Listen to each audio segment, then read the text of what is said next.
the rest of the members will join us. So as we start off, who recalls what we talked about yesterday?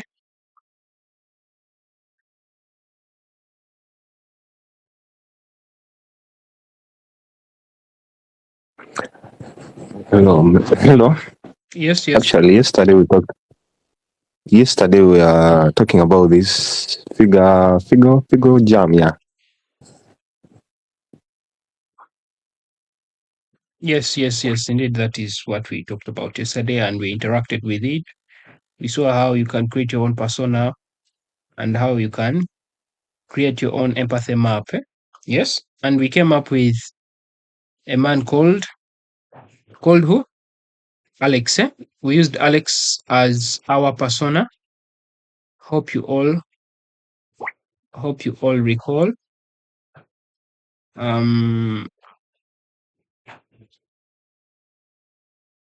all recall. We went to our fig jam.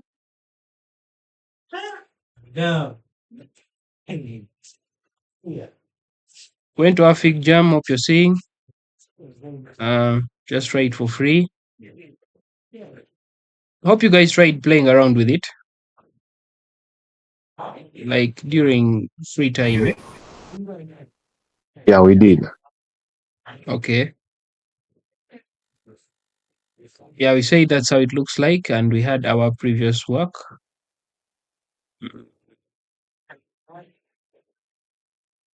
We had our previous works over where it is here. So this is what we did yesterday. We worked on all that. We came up with the personas, interests. Everyone was at least writing down. So he said, Alex, our persona is 32 years old, a businessman, located in Kampala. He likes shopping online, but occasionally visits what? Local shops for purchases. We talked about now his personal interests, likes shopping, brands, likes also saving money, his expectations and needs, quality and reliability, what he thinks. Yes, he wants to know whether products will last longer and whether he can use whether can I use this product for different things. We are the ones who all came up with those answers. So the pain points were the challenges, maybe, or the frustrations. Yes, you recall all that, guys. So for today, we are going to handle what we call wireframing. Now, basing on our what? Our persona. Mr. Daniel, are you there?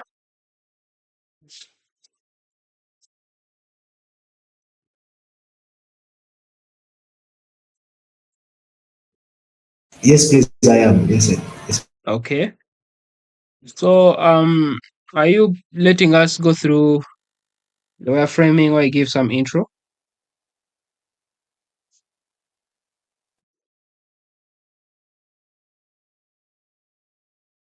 I give you the floor.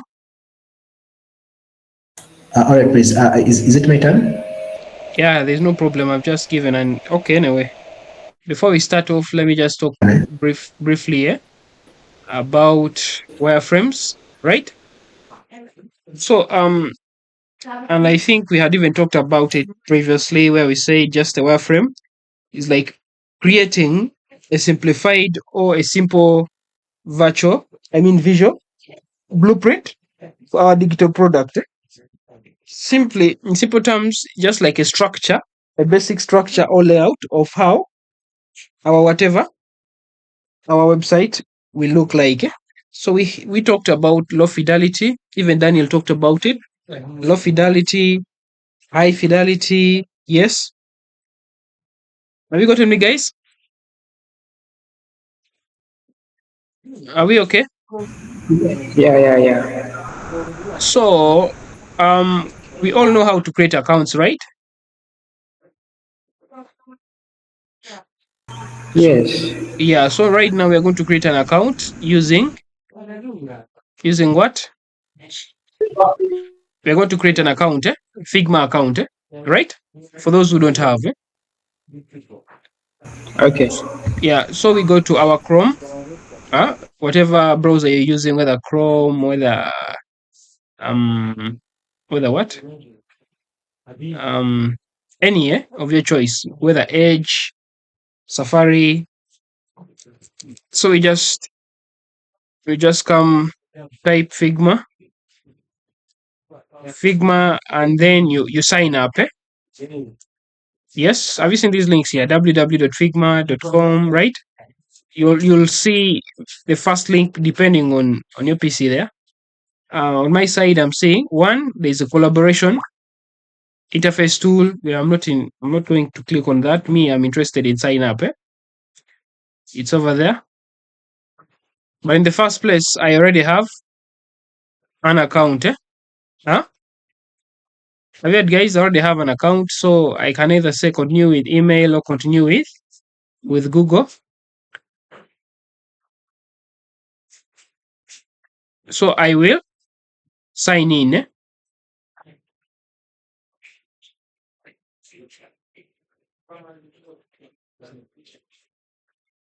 I'll sign in with Google. Right? Are we there, guys? I'm just Yeah, giving yeah, you. we are there. I'm giving Yes. you just an overview. Signing up with Google. Let's just give it some time.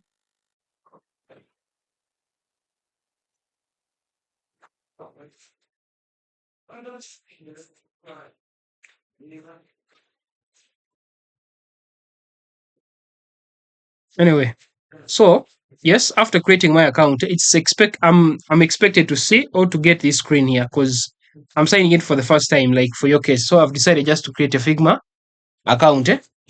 So it's like they're asking me, what's your name? Maybe say Frank,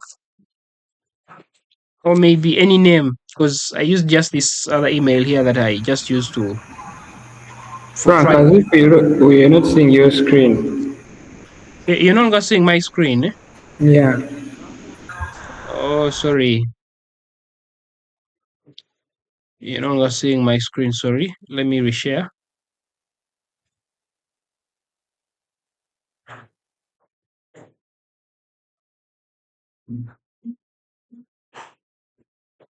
It's okay there. I think we're all All now right. fine. Yes. Yeah, yeah. Yeah. Yes. So as I'd said at first, you first go and click sign up, put in your email, brings you here. What name do you want? Yes. So I can decide to say Frank Test, huh? Depending. So what kind of, you just go on filling in these, hmm? Whether software design, whether product, whether UI UX writing, whether you're a student, educator. Let me just say student. Higher education. I just go on attending this. So it's always advisable for you to use academic issues. Like sometimes they ask you for some money or something. There are some tools, like sometimes they may ask you to, not tools. Sometimes there are some features they want you to use, but you can only access them if you're what, a student, right? But anyway, you just go on filling in everything here the way you see it. What brings you to whatever today? Just checking out things. Yes.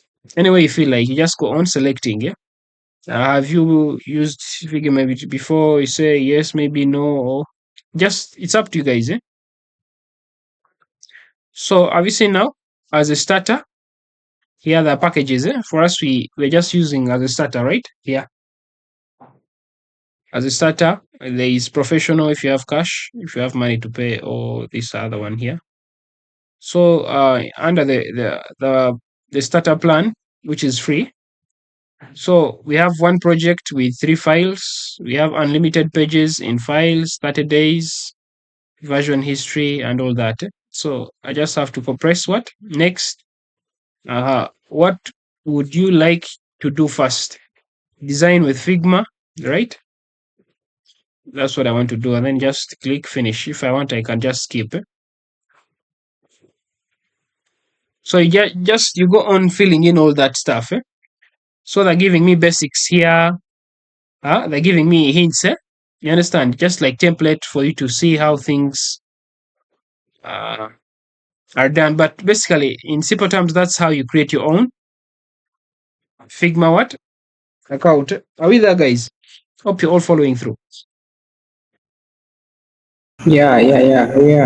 Yeah. So in simple terms, I just gave a brief overview.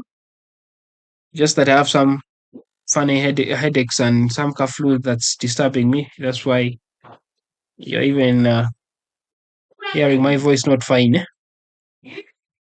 I think we've just passed through how to create your own Figma account. Then I'll just allow Mr. Daniel just take the floor, brother.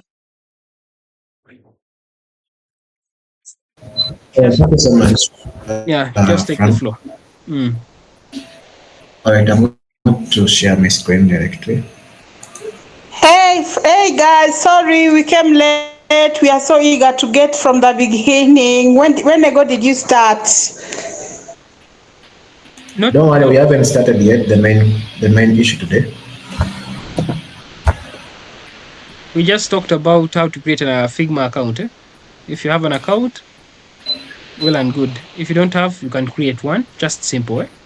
There are simple steps, guys. Just go to Google, your search engine there, right in Figma. Go sign up. So follow the small steps until you find yourself reaching or getting to such a screen. Such a screen. Yeah, just such a screen. So, Mr. Daniel, please follow us. You can share your screen. All right, thank you so much. Yeah, good evening, everyone. Hope you guys are doing well. Welcome to our day 3. So today, I think yesterday you really, I wasn't able to join you guys, and I discussed with Frank, but I'm very sure that you had a successful Hey, bwana, session, and I think let us also today. kwa hapa I start from where he has stopped, from wireframing and user flows.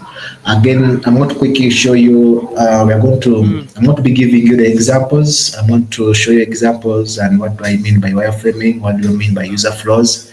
And also, then we shall, if time allows us, then we shall go to Figma and we do something. We feel like maybe hands-on, or maybe I'll give you as an homework. So yeah, so today we're going to know what is wireframing and maybe user flow. So let us start with the wireframing. Maybe this term actually is really used. It can be used in different fields, but again today we are in the field of software, and I think wireframes are the basics or the visual blueprints actually of a product's layout and functionality. I think if I talk about the blueprints, you understand, and I think first of all, maybe I can give you an example of even the building, the architecture. That architecture acts as a blueprints of the what, of that building you're going to build, maybe something like that. So it is also acts as it is just a visual blueprints of a product's layout and functionality. It is actually mainly the focuses on the structure other than maybe the main parts of it. Then maybe why sometimes the purpose of the wireframing, of course, sometimes to give us the visual ideas quickly. I mean, visualize the ideas quickly, other than maybe going to the main course or the main design. You have to make sure that you brainstorm on your paper and maybe you give it in wireframing. So then it gives you the plan the structure. It plan the structure and flow of the product. So it gives you that plan, and you can really have a better structure when you are giving it maybe in high fidelity. then serves as a communication tools for teams. For example, when you are collaborating in a team, you have an idea, you can just sketch it around in low fidelity, then you discuss with the team. You say, hey, I have this and this and this. And also sometimes maybe it also stakeholders can also be able to, you can also share or discuss with the stakeholders. So sometimes it is really communication. It also sometimes acts like a communication. So it has many purposes, but these are the main purpose or the benefits are just visualizing. It gives you the quick ideas, serves as a communication plan when before actually going to the main course. So then the tools, mainly the tools actually you can use when you want to come up with your wireframes. You can either use Figma, you can use Adobe XD, you can use the what they call, is it Basmake? I always use this tool, but that I don't know how to pronounce that word. But just that tool is also good. It is really mainly used for wireframing actually. Figma I think does both, but for this tool is Blasmic or not Blasmic, I don't know. It is really used for wireframes. It's really good in that terms. Then also we have in Sketch. Sketch is also good. It can do actually both high fidelity and low fidelities. Other than maybe this one, which would for it is mainly focusing on wireframings actually. If you are looking for something like wireframing, this tool is really work. This is good for you. So those are the just main tools we use. Then I'm just giving you some example of something, maybe a picture of how wireframe looks like. I don't know if you guys you can see it here. So you can see that actually for it is just like a blueprint actually. It just acts as a structure. How it gives you a layout, or maybe I can give it maybe a sketch, something like that. So as you can see that this is our wireframe of our web. Then we have the our wireframe on mobile. So you can see that you sketch yourself. Then maybe these cards. This is the picture, and actually actually also sometimes they have different parts actually. So what you are seeing this one in the box and it has cross. It means that this is the image title and these are my subtitles. So then also you can see this is a button and this is a picture and these are maybe the search bar or maybe as you go up some menus, the arrows, something like that, maybe the icons. So also sometimes you have to mind about how you're using your wireframes or how you're drawing your wireframes. Because if you know that maybe if this is the card, maybe there is a difference between a box and also this box which is adds and different or something like maybe across in different corners. Then also a box which doesn't have those cross lines shows that it's just a card or maybe just a box. So, but if it is indicating an image, this indicates for image, this is the button, something like that. So this is just an example of how wireframe looks like, or when you know how to design it. So then another example, of course, as you can see, this is another example how it looks like. You can see this is you're trying to show how your application is going to look like.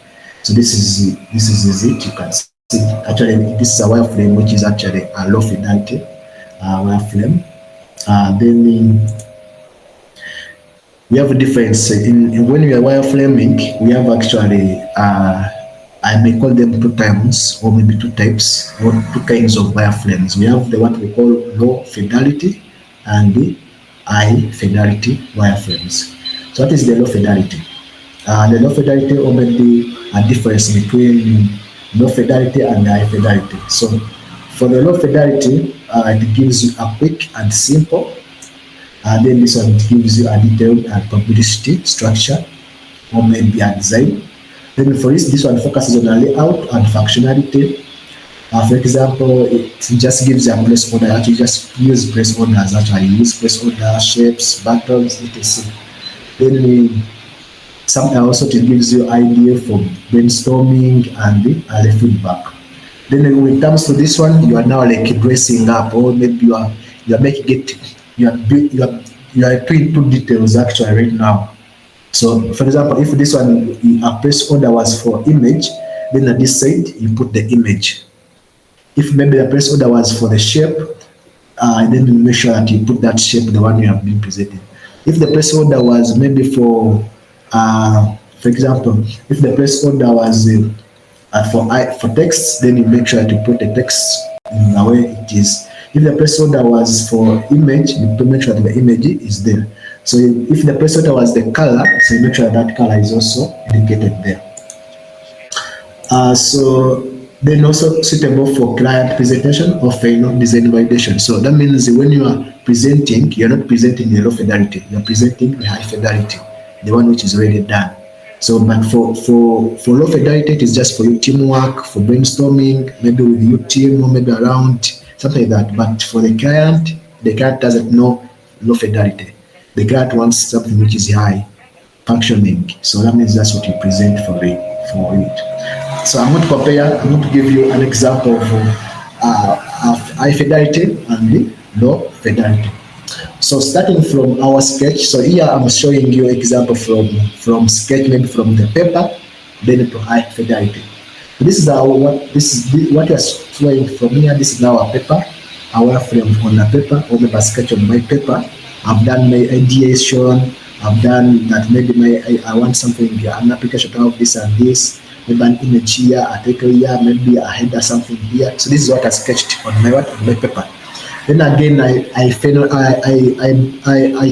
even if it's a sketch, then I try, if I'm getting the idea, then I try to do what, to make that sketch very more clear, to come somehow clear on my paper again. Again, I sketch it because now I've got some idea again that, okay, I think it's going to look like this. So then you can see that there's some difference here. But again, I'm still in my what? In my low fidelity. Then after sketching on my paper, then I think I have a tool. Then I go to maybe I choose a sketch, I choose sketch, Figma, or anywhere. So I come and I do another low fidelity on my what? On my using any tool which is online, maybe Figma, either Sketch or anything which is easier for you to use. So again, you can see now here, I'm trying to say maybe my size bar is going to be here. Here I'm going to have a title. I'm going to have some cards here. Cards has some titles here. Then down here we have some selections. We have a title again here. Seeing here how icons are going to be here. So you can see now the idea is coming out properly.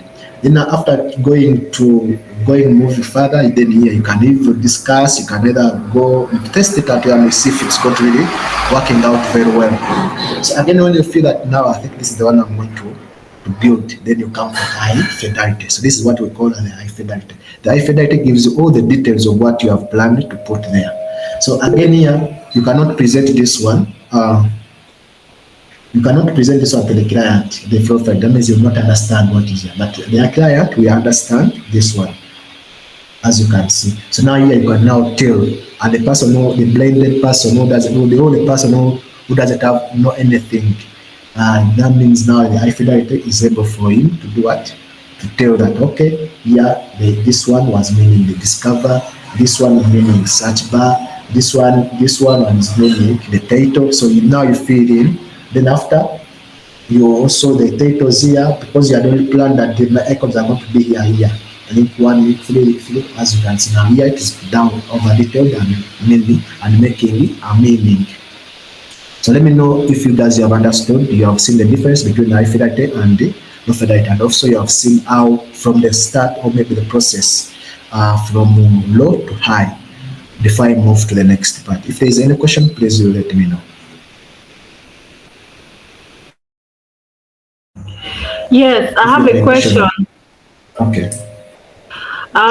So from the lo-fi, by the way, I just learned that word lo-fi the other day, the very first time we did when Frank was saying that to me. Yeah, from the lo-fi, how do I eventually come up with a hi-fi? For example, when you look at the lo-fi, the one that is so next to the hi-fi, there is there are those tabs whereby in the hi-fi one says recurring top 100 blah blah. So below it there is a black dash or spot or something. Yes, that one. Yeah. This one, So how do I get to know that now here I'm supposed to include this, include that? How do I do that? Oh, okay. So when you are sketching, for example, um, uh, maybe now, for example, if you are building an application for e-commerce application, sometimes actually when you start with any project, they give you requirements, they give you the functionalities, they give you the display, but they give you the document. If the company is really serious, it gives you a big document how they explained with the requirements. So but for you, they want that the requirement, or they want those those requirements to be maybe to make them working, or maybe to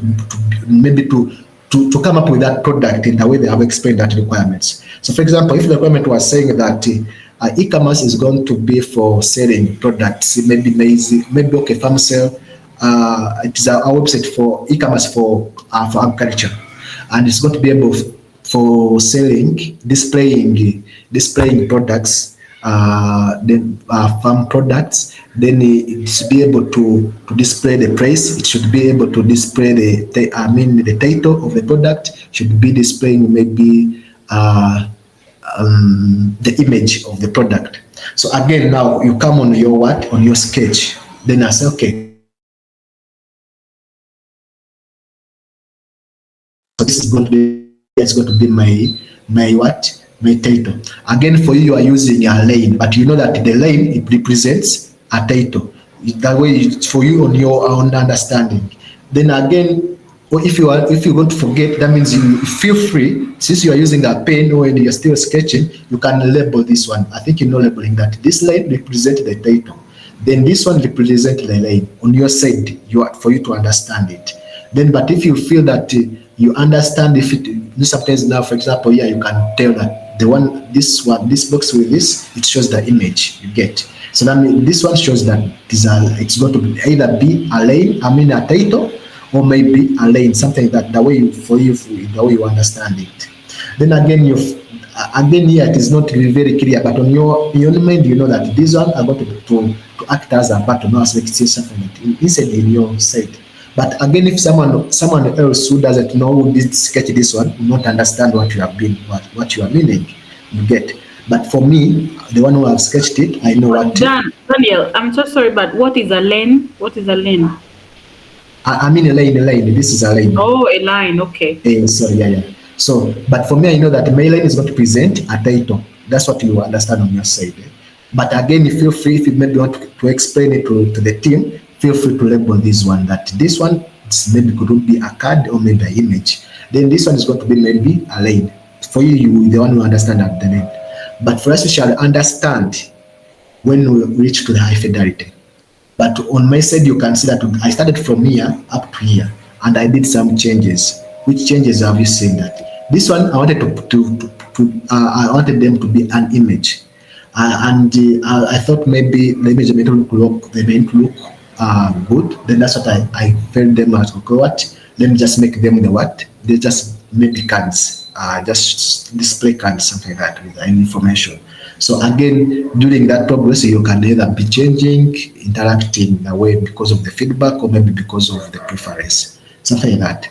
But again, no one will never understand that this one is an image, or maybe this one is a button.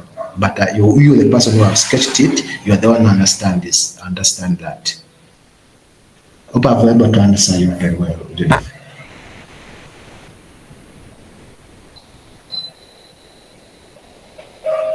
Any question? No, we're good. I'm good. Maybe someone else. All right. Thank you so much. Yeah, so that is it. So allow me to take you to the user flows. I'm very sure you guys, you have ever maybe done, I don't know, but I'm very sure you have ever met user flow, maybe in mathematics, for example. If you have ever done mathematics in the A level, you have ever seen a flow chart. It may not be used, the other side it is called the user flow. It is called the flow chart.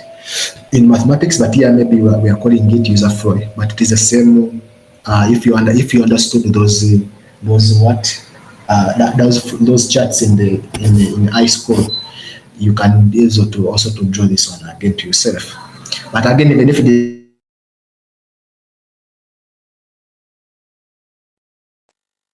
and these dance. So then the user, of course, this user flow is a visual representation of the steps a user takes to achieve a specific goal within a product. For example, if maybe you are building an house, okay, no, I don't want to give you that example away from our software. Maybe let me give you an example of WhatsApp. WhatsApp, there is certain steps they take. You cannot, first of all, you cannot send a message when you have not opened a chat. True? That means there's certain steps in logic. You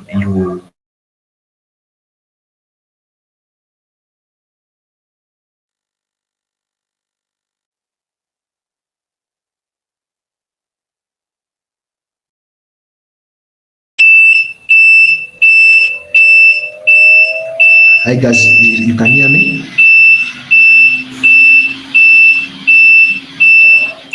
Yeah, we can hear you. Yeah. So you say that Judith is going to download our WhatsApp. After downloading WhatsApp, he's going to open up an account. After downloading an app account, he's going to navigate into home page. Then home page is going to be able to chat with a friend if he has any friend. So those are just in order on those order. But again, that order is being defined, is predefined using user flow to give us those steps that. So that means when before starting an application, actually even starting even drawing your wireframes, you have to make sure that you know how the app is going to flow very well. Excuse me.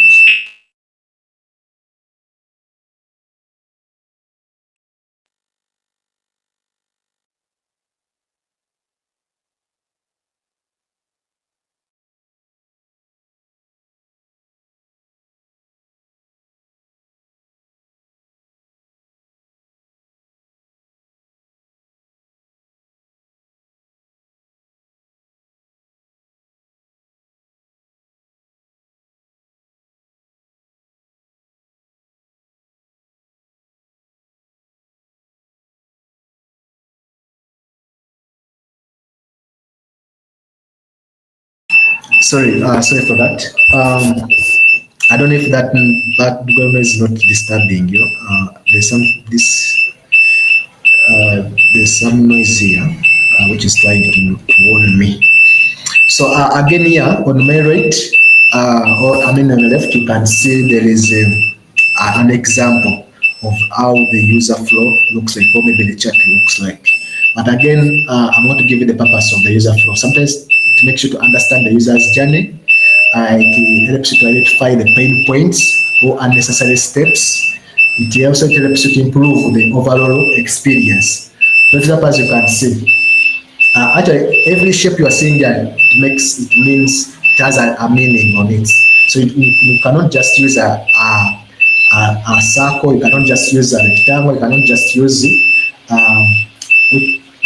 I'll call it a diamond, but it's not a diamond. I don't know how you guys how do you call this shape? But I'm going to use diamond because it is in the shape of diamond. So you cannot just use just like that because every shape here it has a meaning. For example, this shape sometimes we are going to discuss with it there, but as you can see, there is also there is arrows. You can see the arrows. It is just in a logical way. This arrow shows that from here you go to here, from here it goes here. So here on our diamond, there's some decision you have to make. Is it no or is it yes? So if it is no, it tells you to go back. If it is yes, it tells you to go to certain point, something like that. So this is just how the user flows works. But again, let us discuss these shapes. These shapes of why and their meaning. For example, if you use a circle, if you use something like this one, this shape, or maybe oval shape, you make sure that This one it marks the start, or sometimes marks as the end of the flow. Then this one, this shape rectangle, it is just a process. It indicates steps users. It indicates the steps the user takes. And then decision, that's where the user decides either to go this side or to go to the other side. Then these the arrows. Arrows, of course, indicates the flow of the symbols.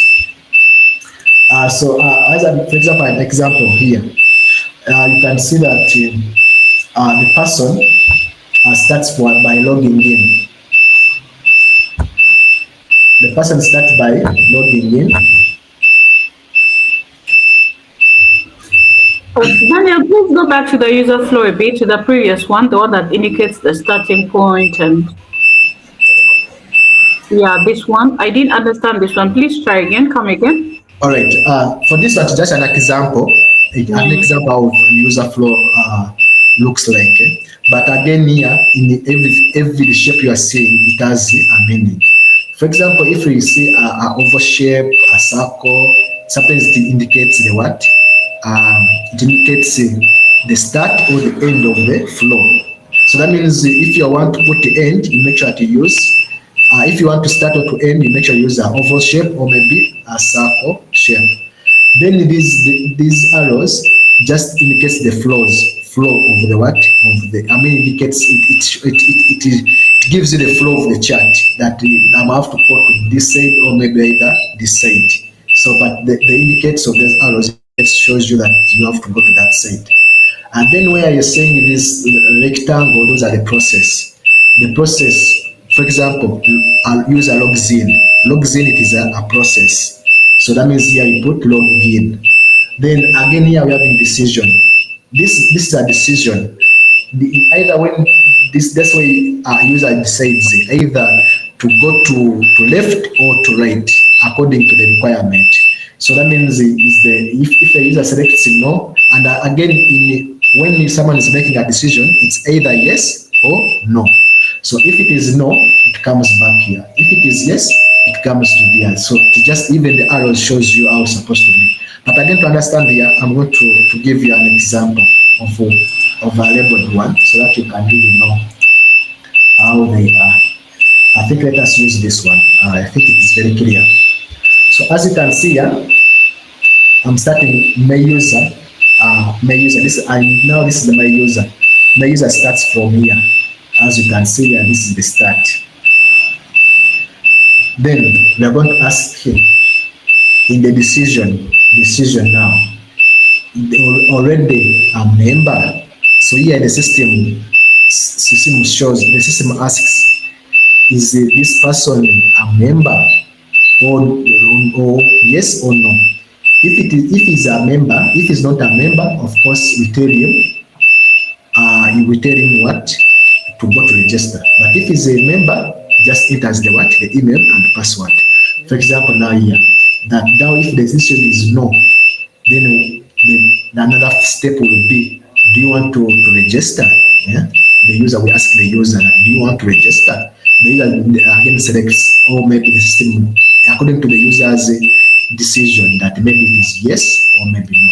If it says yes, that means now the system should say fair registration form. You get it, you fill in the registration form because you want to register. So, but if the user doesn't want to register, we take him to the login via Facebook. You get. So that means here is the again. If he said again, there's another decision that no, maybe it is either yes or maybe no. Again, that user will select what is exactly what you want. Maybe I selected yes. If it is yes, then we will do what? The application will ask him to maybe to have that Facebook application, maybe to put in email and the password for the Facebook account using. But if the user selects no, of course the system will automatically take him to the login. We'll give him another option like login via Google. Again, the user will select either yes or no. So if it is no, just now we have no other option. The system will just exit, will just close up automatically. But if you select yes, then it will just give us the Google authentication. So that this is just how it works. That if this is now the flow of the flow of that person decisions. But if the person selects yes, it will just come to this say that enter your email password. Then we come here again is the find user credentials. For example, if the user entered the correct email, yes, password, yes. Then if it is no, login failed. But if it is yes, you just come here to the what? To the user logged in successfully. Something like that. So that's just the flow of it. So again, this flow differs according to what you are trying to come up with. If it is an application of maybe school, it also could be a different flow. But if it's an application of maybe maybe e-commerce, it is also something to be a different one. If it is only if an application is for example like Uber, it is also has its own user flow. So, but this is just an example of someone who is trying to register or to log in into our system. Again, here it is another example of this one. It is just, for example, here the starting point is to ask the person, is the person login or sign up. That now this is the process. Login and sign up is a process. Again, during the process we have to decide either the person already signed up or maybe no. So if the system indicates that this person is not logged in yet, then you just come here and set up your free account, enter name. So these are all the process. Then it enters email.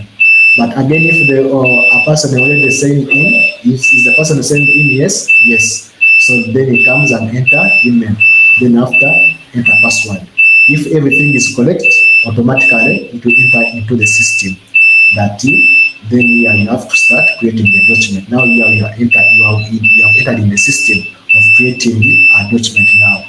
So if everything fails, again those are the process you can follow. If you don't have an account, you follow until you reach here of creating another document. So here you can either go to the settings, you can either go to the resources according to the way you want it. So again, now this flow is giving you what you're going to design. Now that means I'm going to design a user flow.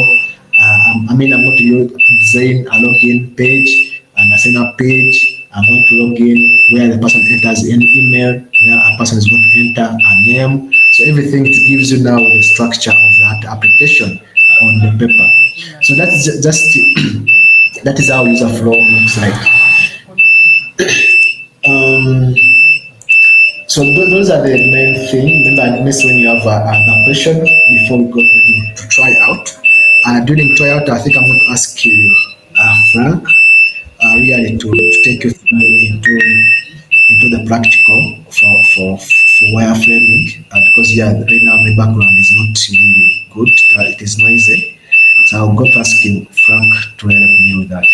Yes, Judith, you have a question before I hand off to Frank. Yeah, so this is called user flow. Is it called identifying the user flow or getting to know the user flow? Is it a must as much as if you want to be a product designer?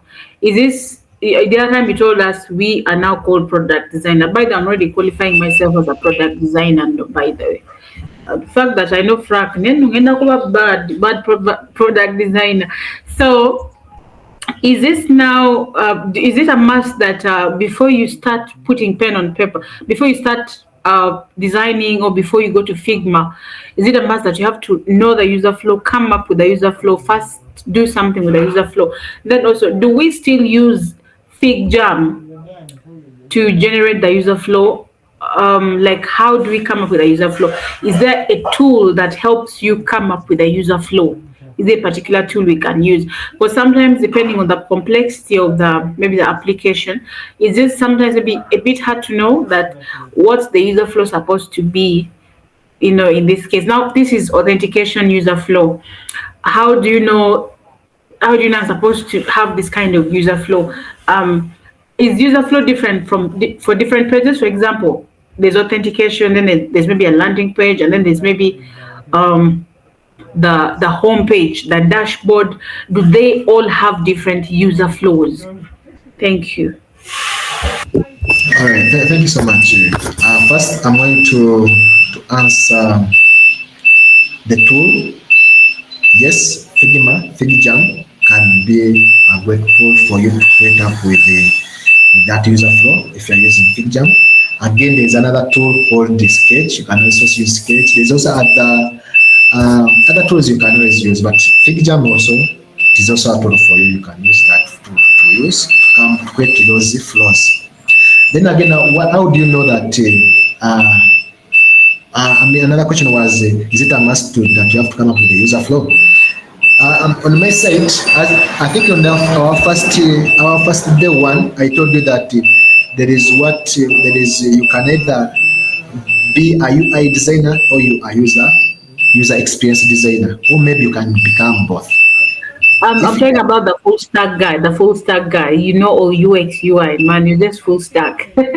Yes, but if you're the guy who you're doing everything, like seriously, you have to make sure that this user flow is really in your fingerprints because it's really helping. First of all even going anything, putting anything on the paper actually. You're going to first present this user flow maybe to the person or to the team or maybe to the stakeholders or maybe to the person who is the owner of the project. That okay, according to the requirements, our application is going to start from here. It's going to start from here. But starting from here, the user will go to the next step. The application will go to the next step here.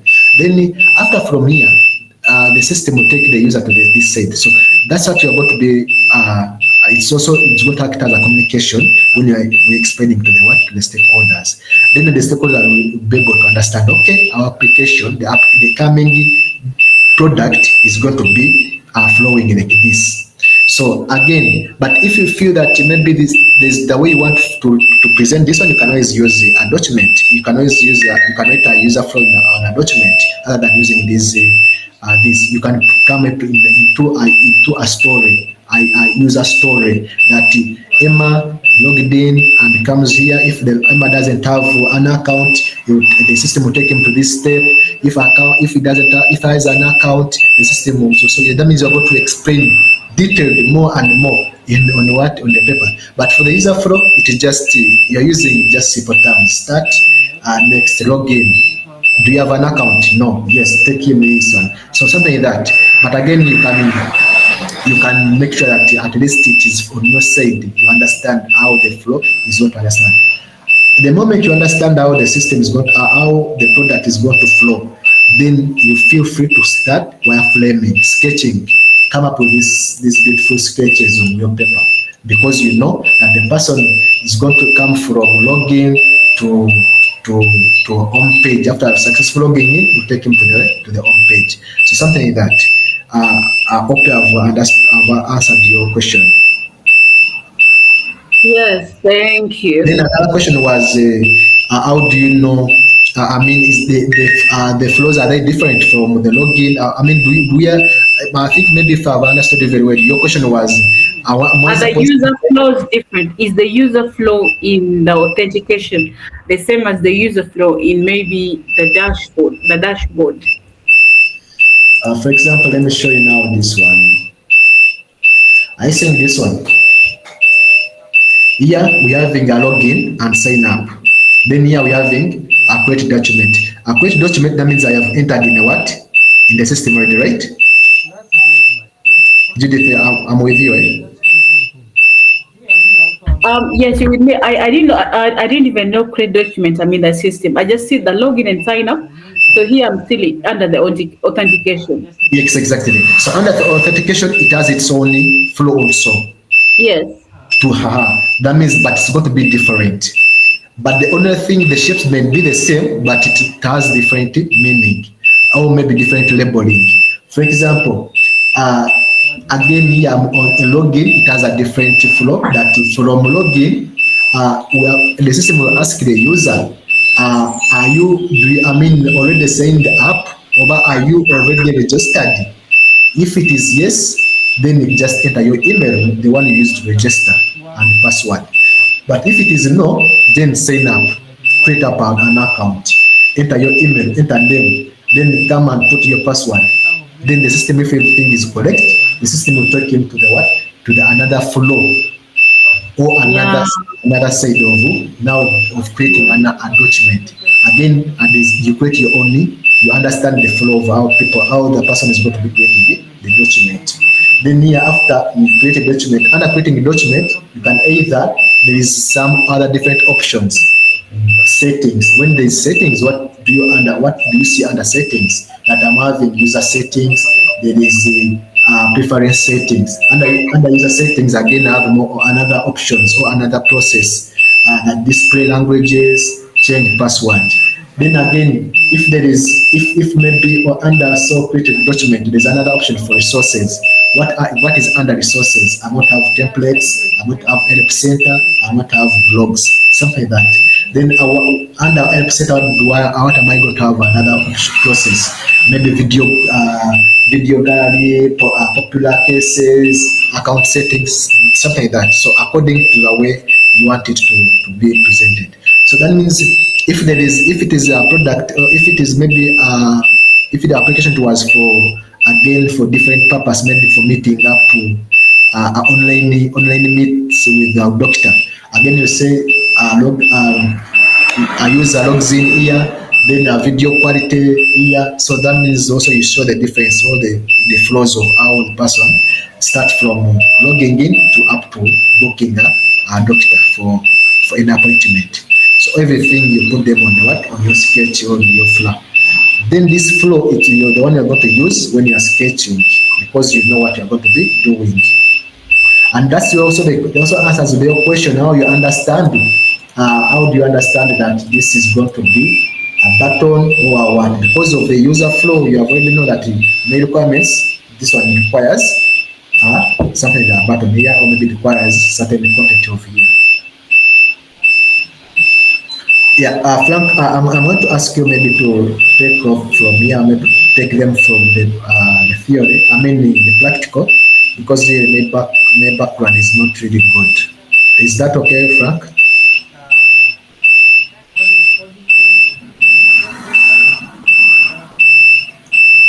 I don't know if Frank is around.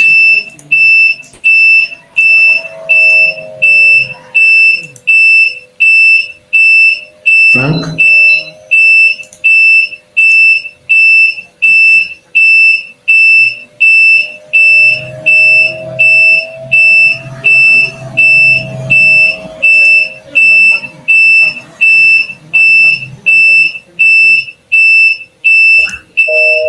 Frank is on call. He's on phone.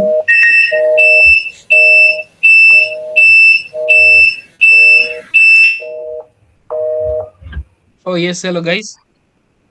I was in a phone call. Sorry. Yeah, I was asking you, I think you can take over from here because your background is very noisy. I'll request you maybe give them practical of how we maybe can come up with the flow of the user flow and also a wireframe, an example of any wireframe, if I told them that's It's okay because I had moved out a bit to get some tabs. all right. I'm bad low flow is just seriously Well, enough. Yeah. so- Okay. Just give me some bit of a second to organize myself. Just arrived. I've been out. all right, yes. Perfect.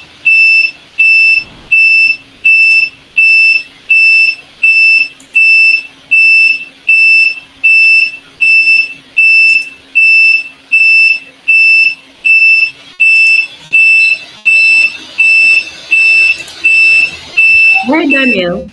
Yes. Why don't we keep going? Sorry. Why don't we keep going while we wait for Frank? Okay.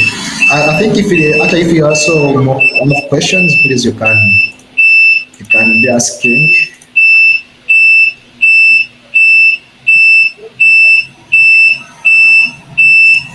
I have a question. I met someone who told me it was so easy for him to come up with mobile designs and screens and all that, but it was so hard for him to come up with the website designs and screens. Is there a point? Okay, when you love to do something, when you're passionate about something, when your heart is put to something, regardless of how hard it is, you will always do it. But regardless of how hard even if you're going to do it, somehow it can be hard, but just that you're persistent and resilient, you'll always do it. But when it's actually hard, so which one is hard, the mobile screen or designs, or website screen and designs?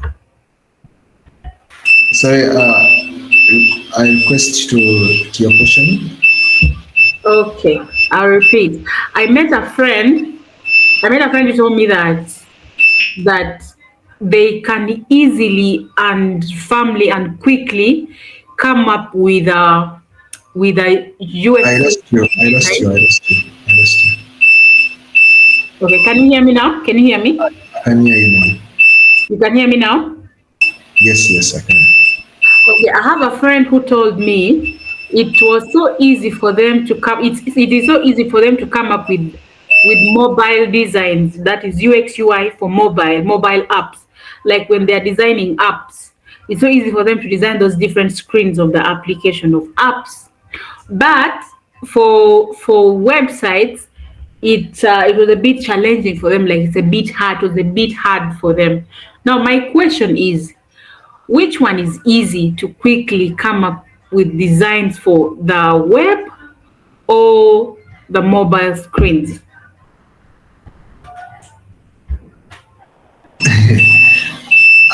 If you're a product designer, there's nothing which you should be easy or hard.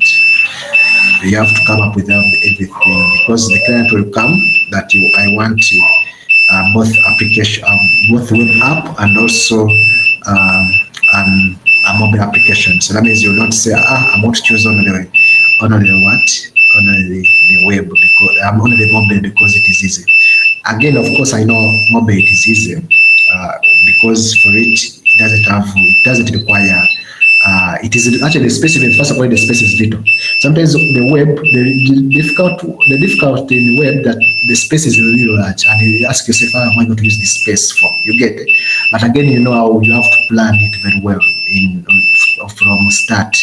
And then for the mobile, actually, for me, I've never gotten in any situation where I'm saying this is easy or this is hard. On my side, I take them equally.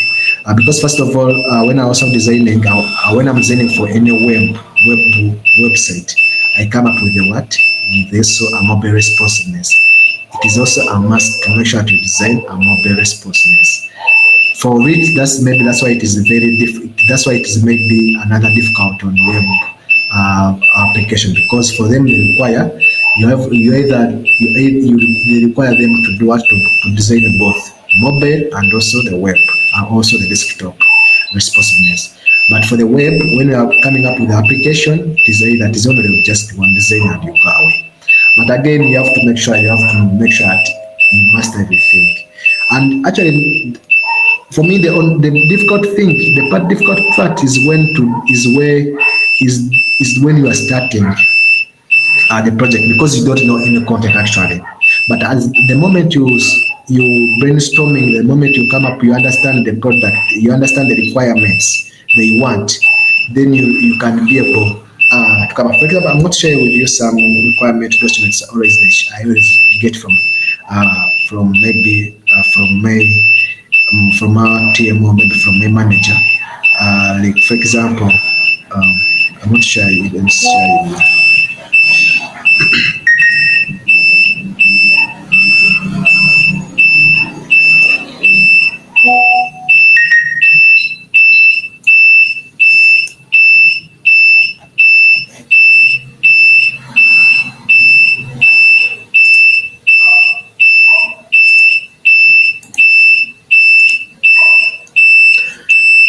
So I think yeah, this is just for it. Actually, it is sometimes they show you a client or maybe a person or maybe a stakeholder or maybe the owner of the product. Sometimes shows you sends you what he wants.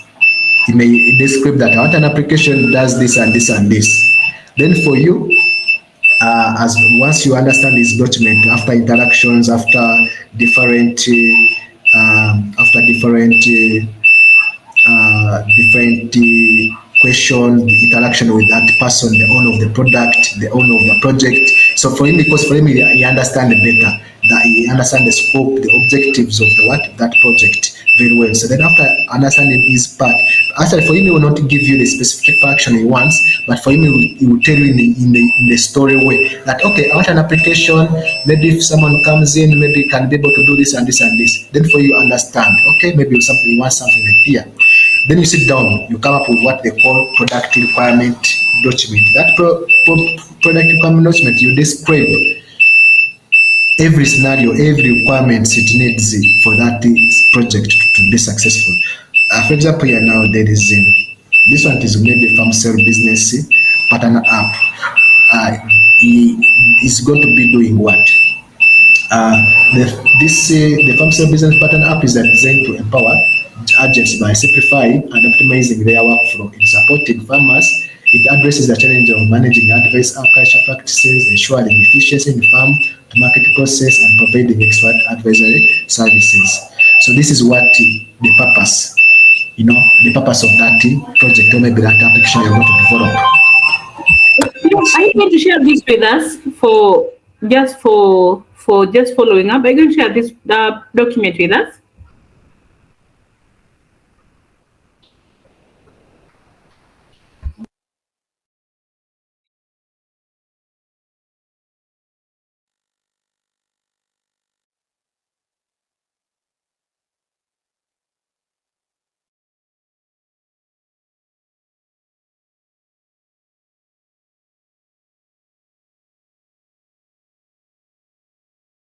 Okay, yes, hello guys.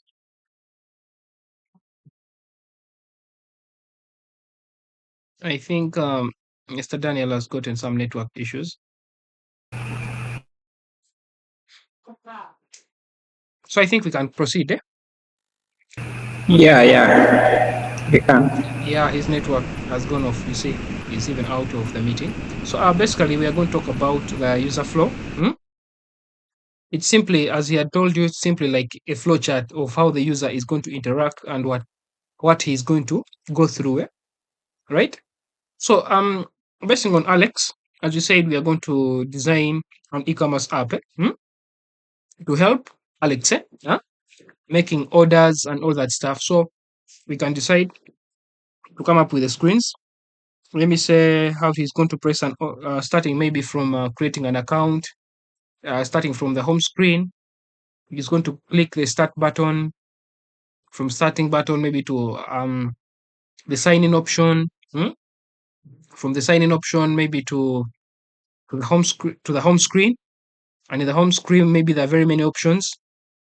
In the home screen you can have maybe the chart, maybe view more products, the chart, account settings, and then maybe you can also give an overview of the process is going to go through to buy the product from you. Maybe first he's going to start by searching for it, select the product.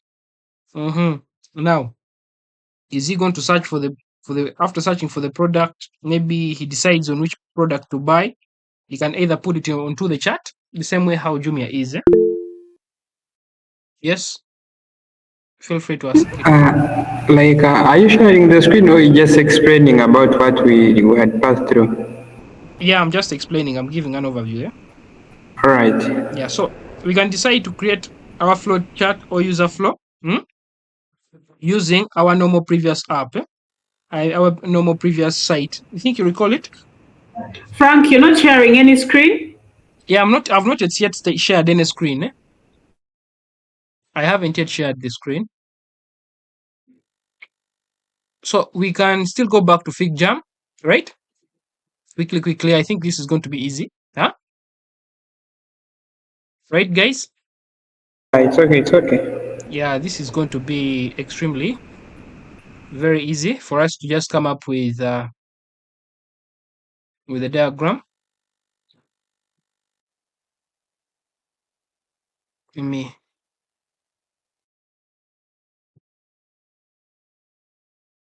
I'm going to share my screen. Just be patient a bit.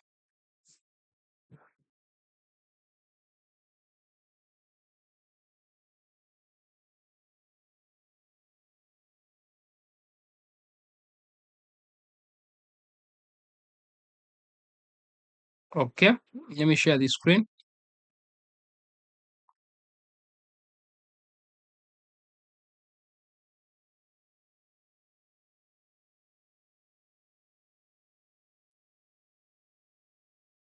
So that's our fig jam as we had done yesterday.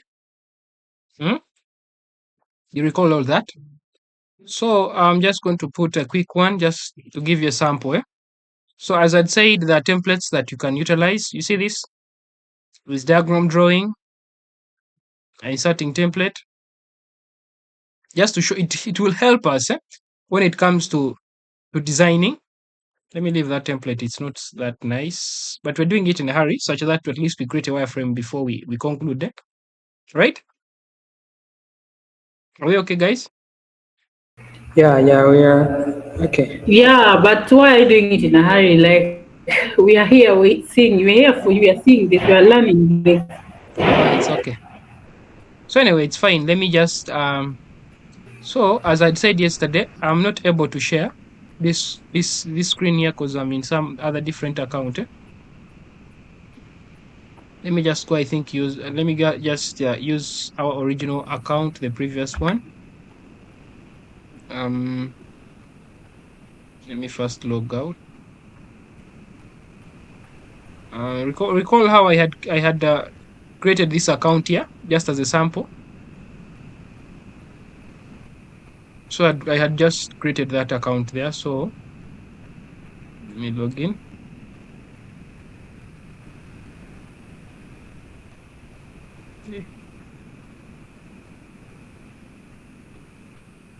Oh, what's happening?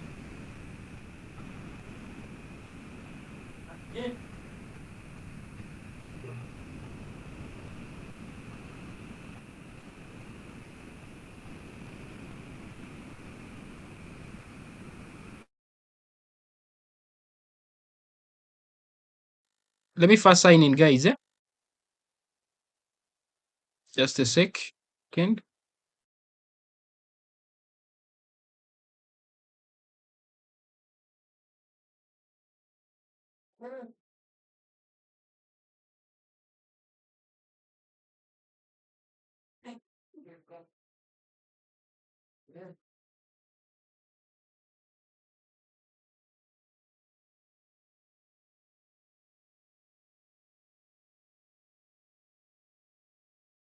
Huh.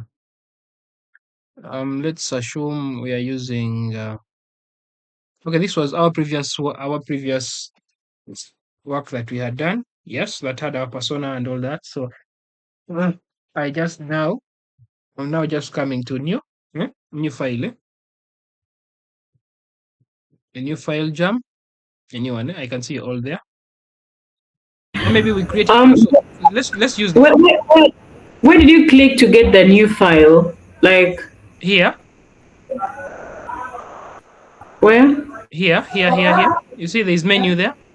There's a Figma icon there at the top. Oh yeah. Yeah, you can do Okay. it. You click there and you see. Yeah, I've clicked. I'm clicking. Yeah, You see? you can click there. You see there's a file. You can say Yes. new file or something. I think let's just use this very same one. Huh? Right? Okay. There's new file. There's new file, and then new fig jam file, and then new design file, new slide deck. So which one? We are interested in Jam, but anyway, at the moment, let's just use this very same one. Okay. Yeah, let's The one just of use. Alex. Yeah, Alex. Maybe the first page I can rename it as uh empathy map. Let me share. Just say journey um okay. Let me just make it as an empathy map, and what and persona. And persona maybe the second page. You hope. Okay, no, no. It's not allowing me to create new pages. Okay, anyway, let's just use the same one. Right. I want to hide this.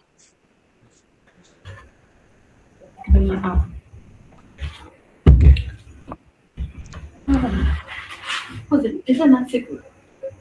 We are good now. We can proceed. So, in simple terms, I just come to templates.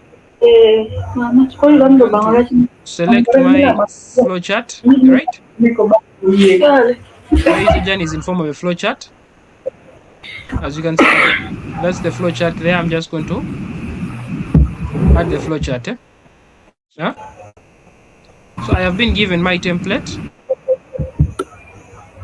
right? So here I'm already even given templates here, like you can see responsive web what? Website responsibilities. I can just utilize. Let me remove. Let me remove. Oh, Frank, I'm just curious. Where did you click to get a flow chart? Where is that? Okay, let me repeat. I just came to templates. But if we want, Oh, we can create our own here using the shapes are here. okay. Yes. Yeah, there are some shapes there that we can utilize, but I'm interested in a what? In a already pre-made one. So I just come to templates, the plus. You recall yesterday? Was it yesterday? Yes. Yes. Yes. Yeah, I have the Yeah. plus over there. We come to templates. Templates, then I scroll down. I'll find flowcharts. So in simple terms, Oh, you're always given very many mind map, those brainstorming ones and whatever's there are many options there you can see. You see? yes.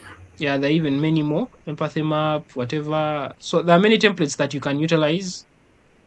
So for me, I want to just use. I'm not using a mind map. I'm going to use what is that flowchart of ours? So it's going to act. I mean, it's going to act as our user flow. Yes. So I insert it, and it has been inserted. So now I'm going to just increase it. I'm also now going to remove the unwanted sections because I want us to basically focus on one thing. So this one here, the template says example waiters. Let me first remove that. So you can either make your own, yes, right, guys, using the shapes here down, or you just utilize the templates. Hope it's visible now, right? Huh? Yeah, it's visible. Yes. Now for this is for a website. For us, I can decide to maybe type our e-learning platform. I mean e-commerce. E-commerce platform maybe for shoes, clothes. I don't know. Should we say clothes? E-commerce app. User flow for maybe say clothes. Assuming our man Mr. Alex is interested in clothes. So we are having already our pre-installed whatever, our pre-made, our template there. So our work is just to keep just putting changes. So any of us can decide to, or maybe is there anyone who hasn't or who does not have that link? Let me share it in the group. I mean in the chat box, such that we can all continue together. I can see Mr. Marcel is not in. There is that link there in the chat. Just click in it, you'll join us. Okay. Just click it and you will join us. So you'll be able to interact with all this stuff here. Sorry about that. So are you there now? Bless you. Maybe he's anonymous. No. I want just to use another browser, not this one that I'm using. Oh, it's fine anyway. So right now I'm just going to, since we already have a template, but we are just customizing it. Yeah. And here I've said enter password. I mean enter website. For us we can say open app. You can change it to open. Opens the app.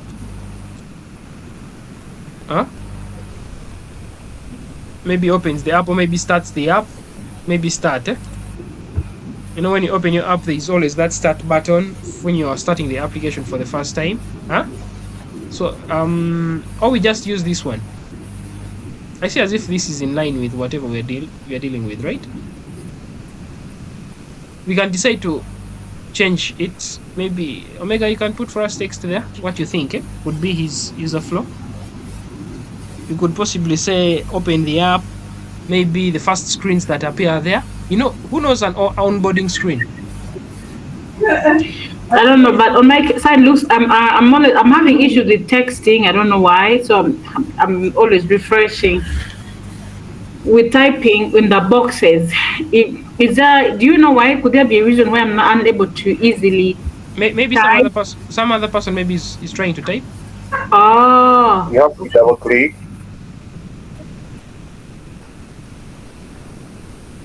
Just double click into it. So like for instance, if I double click into that one, okay, we have already started maybe opening the app. After maybe there, let's put their onboarding screen.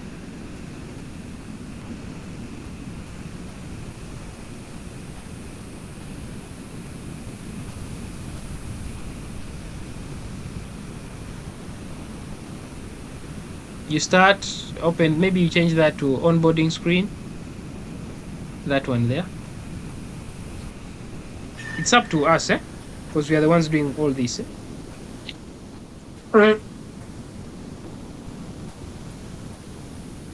When he starts his app, maybe he's coming up with an onboarding screen. So an onboarding screen that these are the screens that come onto that are used or that appear when you're using the app for the first time. So they give you an overview of what to expect or what are the features in the application that you're using. Yeah, I just get ready to ask you, what are onboarding screens? So in simple terms, onboarding screens, as I previously illustrated, told you, the screens that give you an overview of what to expect from the app. You get that? Let me. So it's like a tour. It's like a tour through the operations in the app. Thank you. Let me show you, for example, this screen here. Just be patient a bit. So let me share this. Are you all seeing the screen?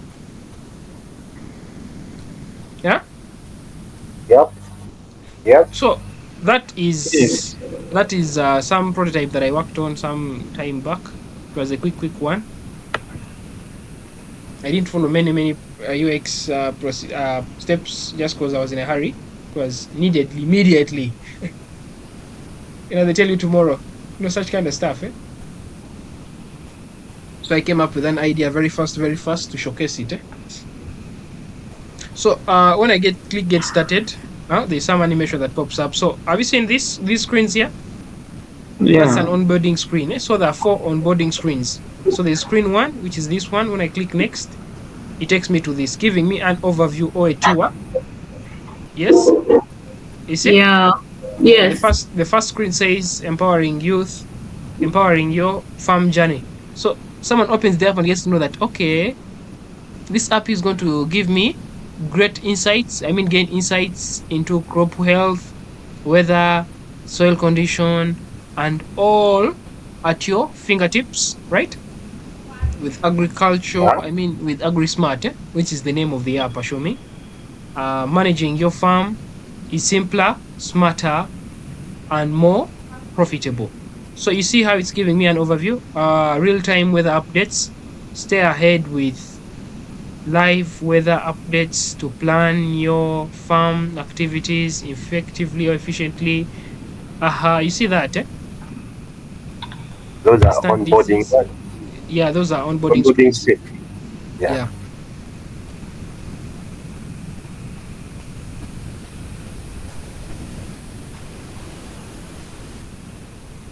So you get back here. As a software developer, I've learned something. Now I know what onboarding screens are. It's okay. So, let me say click start. there are onboarding screens here, and remember, onboarding screens are appear only once, and you can only see them next time when you do what? When you open the app. You know that? So implying that this screen here, this here, yeah, we are going to maybe remove it or change it. Maybe for now, let's put it here. Huh? Right, guys? We are together. Yes, yeah. Yeah, we're following. We shall click start. Come to our onboarding screens. So after onboarding screens, maybe we come to our login. Like for instance, here, let me show this tab again. You see? When I finish, yes. When I finish all this, okay, let me just click skip. So you have seen how it's taking me to the login. Yes. The login screens. So I can decide anyway. We can decide on our. Let me say, let's decide maybe authentication. Under authentication, there is login. Putting Login. in login credentials and all that. So implying that this screen here can be removed off, right? You can remove that. Mr. Arthur, you can remove that search for item.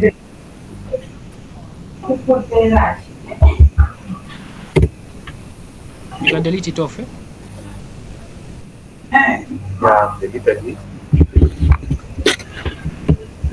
And just click the delete option. Or you right click and delete.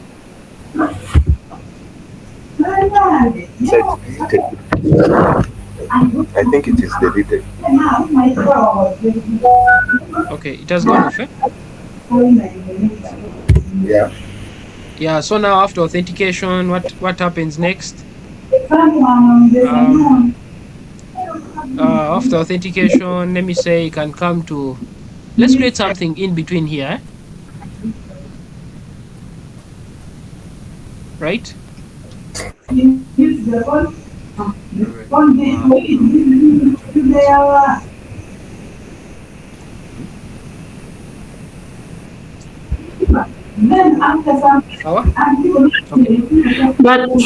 Frank, usually that arrow on the right, usually after authentication, is supposed to take you maybe say, let's say to the dashboard or to the landing. No, usually authentications are in the landing page, so maybe it takes you to the dashboard. Yes. That's what I'm trying to do here. So we can decide maybe to edit this, yes, and we can say maybe this. This here is going to act as But how do you identify item for purchase when you are not in the dashboard? Yeah. So anyway, the dashboard could be here, such that when someone maybe logs out, yes, logs out takes him back to the authentication login place. You can change maybe authentication /login. So it's about us. We are the ones to define how our application is. The user flow for Mr. Alex, we are using as our persona. Get that?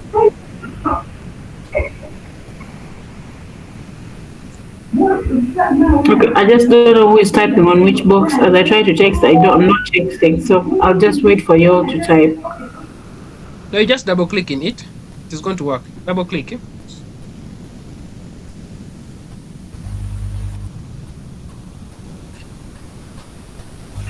Mine doesn't work even if I double click. I think somehow someone else is typing in there, so I'll just take a chill pill. Sure. What about Miss Alex? Are you able to double click?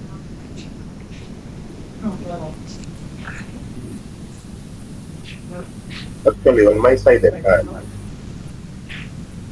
Are you unable to do so?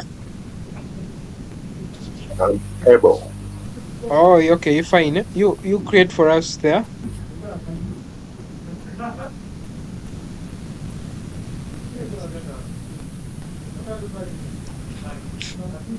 Very good. So now we can play around with our own personal user journey for Mr. Alex. So from the onboarding screen, let me say he's going to which screen?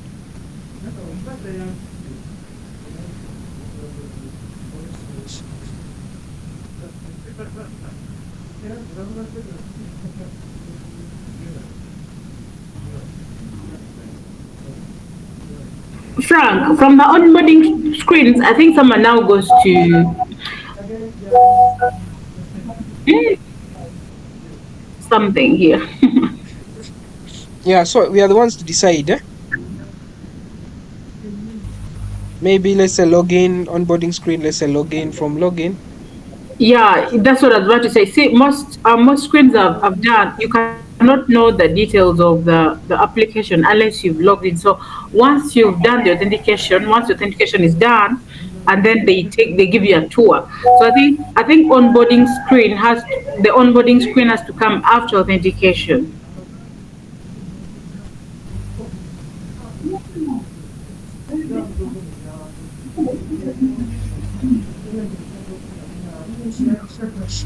So you just okay, let's just make life simple.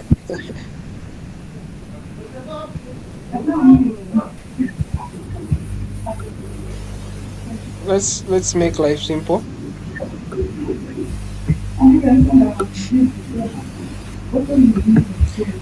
Actually, okay.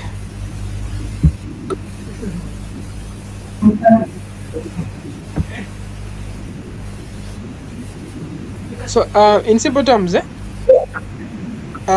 onboarding screen, even if we search on Google and everywhere, as I'd said, it's the first screen you're able to see when you open an app.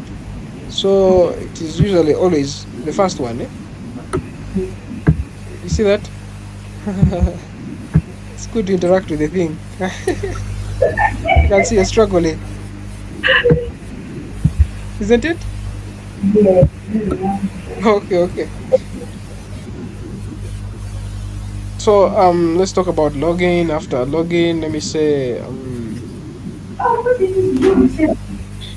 okay, let's say login. Okay, let's just make it simple and small. Login, just the down I wanted to just here. Let me just put home screen. Home screen. Just making things simple. So assuming in between here, right?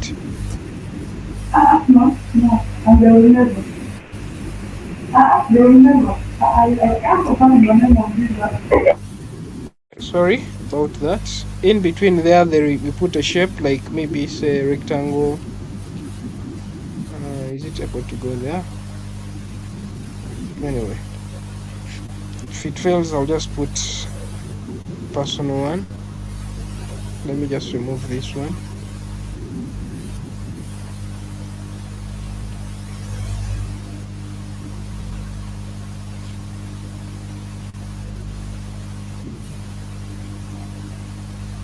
Okay, anyway, so here assuming from home screen, we are coming out to many more options. And the home screen can have the home screen options. Like for instance, there is search product. I can have add.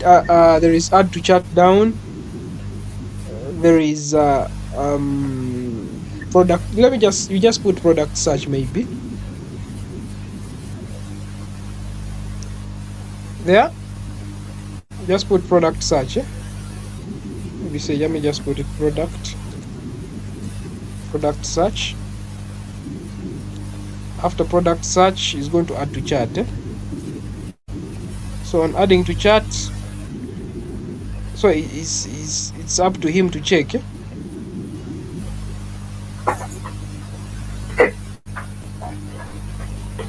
So there is a decision box there. Have you seen? There is a decision box asking him. So it's up to him whether he adds more or goes back to the same process, but then implying that this thing here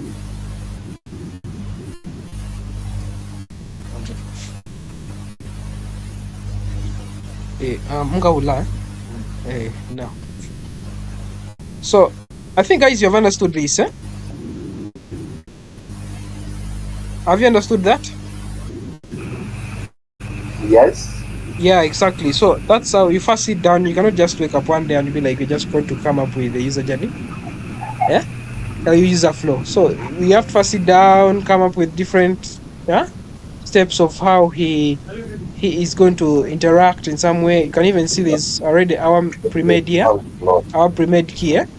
How our big boxes mean action, the actions that the person is going to take, and the decisions. You see that? Yeah. Key, action, then decision. Okay. Yeah.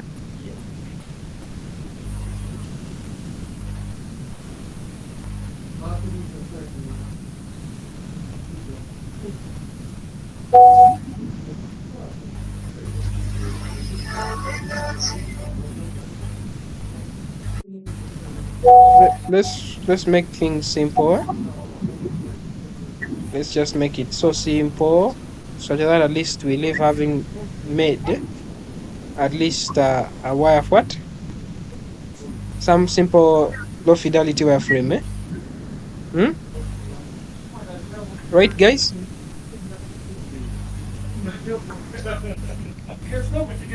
Yes, yes, yes.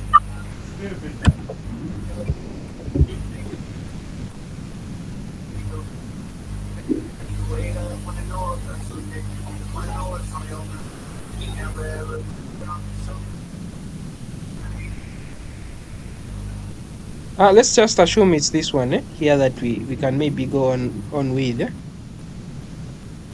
Let me assume as open, start, onboarding screen, login, home screen, search product. So he searches for product and then adds it. Adds it to the chart, the shopping chart. So for the shopping chart, so it's up to him to decide. If he's not going to add any more, he decides just to check it out, check out the process. Let me just, I think, this here. But anyway, as we well know, there are some applications you can access without logging in. Right? You know that, guys? Yes. Yeah. No, Frank, depends on what it is, but on an e-commerce website, come on, you have to log in. Yes, you have to log in, but I was talking about some. What they some to what e-commerce website you're going to sangam adding to chat now because they're shopping without logging in. Very true. That's very true. But I was just saying some. There are some that we use. For instance, the Bible app. There's some Bible apps. It's not a shopping app. Okay, yeah. Okay, let's just go online with whatever we're doing. So review exit app or maybe exit. Yeah. Okay, what else should we add? Okay, anyway, let's just make it simple like that for now. Right? Anyone who wants to add any more? I think we shall go on adjusting that user flow later on, right? Okay, I really wanted to add more, but okay, let's go by that. Let's first see how the wireframe works then. Yeah, the link is you will always have the link in the chat in the group, WhatsApp group there. So you can still come back and practice more. Is it fine? Fine. Yeah, sure, it's fine. Yeah. So we come back to our Figma.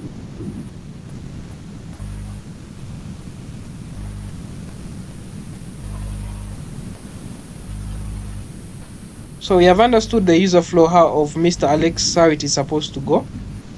So I get to come to my Figma. So you can now see that Alex is here. Are you seeing this? Hope you're all seeing that screen, Yes, the Fig Jam is here.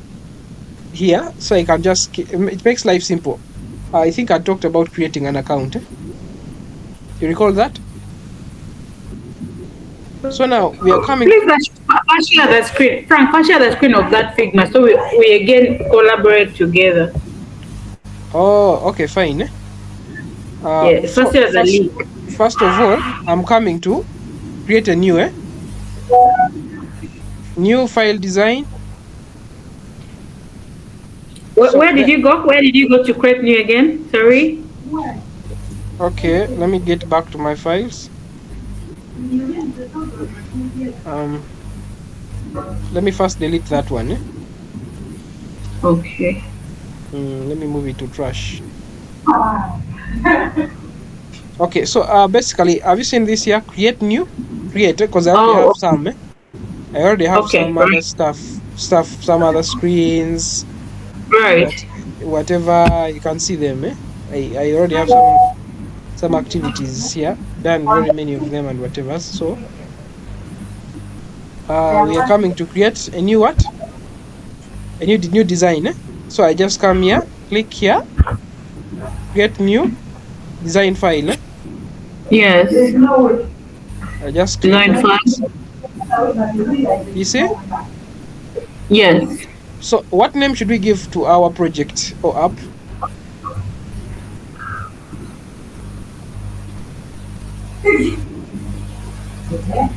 Dressify. Dressify. It's a fashion app. Dressify.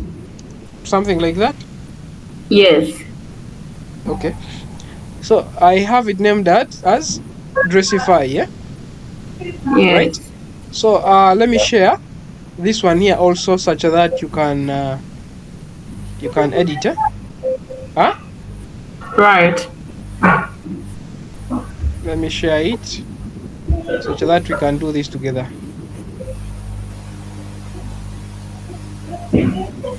So I've shared the link.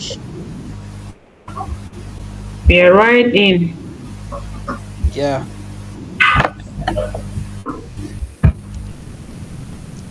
Let me also share the link to WhatsApp, just in case. Yeah, sure. We will always come back here. Yeah.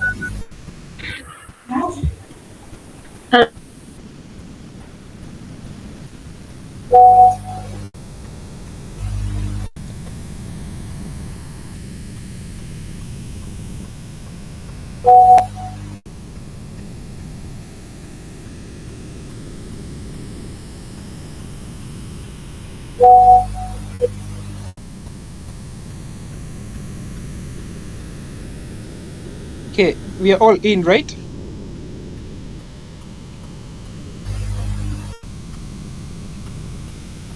Yeah. Aha. That's good. So now, as I can see all of you guys here, you see, so we can now. There's someone who is missing. Oh, he left the group. Yeah, Mr. Arthur is the one missing. Actually, I'm using like another PC, so I have to copy and send it to you. Oh, it's okay. It's okay. It's okay. So we are now in Dressify, right? So as Mr. Daniel had said, yes, we are together. Yes. Yeah, he had said we have paper, sorry, paper wireframes. We have paper wireframes, the ones you can put, like you first sit down and create your own paper wireframes. If you have maybe time, you could maybe sit down and first create your own paper wireframes, like thinking of how the design will be. Let me first share to you this and I show you some of the ones that I did with Google. Are you seeing that screen? Yes. Yeah, so I was working on Fralex. That was in 2023. That's Google stuff there. So let me see. Yeah, you see this here? Are you seeing that screen? You're seeing this screen? Yeah, you're seeing it. So that was just a simple wireframe. I didn't have time anyway to write it down very well, but I was just trying to get ideas of how my app will look like. So I began with the paper wireframes. So as you can see here, I said I took my time to draft illustrations for each screen of the app on paper, and I showed that all the elements made it to digital wireframes. So anyway, it's up to you guys. You can first sit down and design that, and there is always a design process called a design sprint. You'll always hear that term called a design sprint. Like you're given limited time. Like for instance, if you're a team like the way how we are here, we sit down, assuming in an office, we are together somewhere. We sit down, be like, okay, we are designing Dressify. Each person come up with an idea. Huh? So, and each person comes up with the 8 designs. Huh? So during the design sprint, we are coming up with 8 designs. Each person is coming up with eight designs. So here I didn't have enough space on my piece of paper, so I decided just to put a few, and due to time constraints, I didn't finish it up. I didn't indicate other sprints. Let me come back like just in a few seconds. Let me first sneeze a bit.